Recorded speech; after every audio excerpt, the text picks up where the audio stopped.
এখানে আসার পরে আমাদেরকে সবাইকে যাত্রীদেরকে নামতে বললো। তো আমরা অনেকে নামছে। আমার সিটটা ছিল পিছন দিক থেকে 3rd পজিশনে। তো আমি একটু ডিলে করতেছিলাম যে আমি নামবো কিনা, আসলে কনফিউজ ছিলাম, কারণ আমি কখনো নামি না। আমি আমার লাইফে তো কন্টিনিউয়াসলি যাতায়াত করতেছি, সাধারণত নামা হয় না।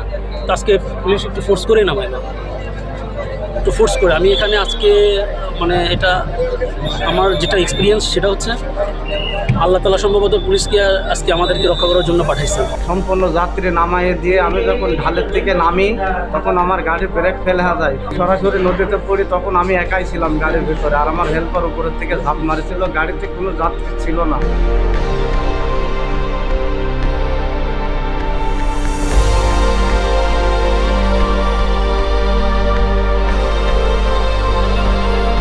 সম্মানিত যাত্রীগণ, বাস থেকে নামার পরে খালি গাড়িটি ড্রাইভার সাহেব, হেল্পার সাহেব টনটনে আনার মুহূর্তে গাড়িটি ব্রেক ফেল হয়ে নিয়ন্ত্রণ হারিয়ে ঘাটে থাকা করবি ফেরির পেছন সাইডের র্যাম্প ভেঙে নদীতে পড়ে যায়।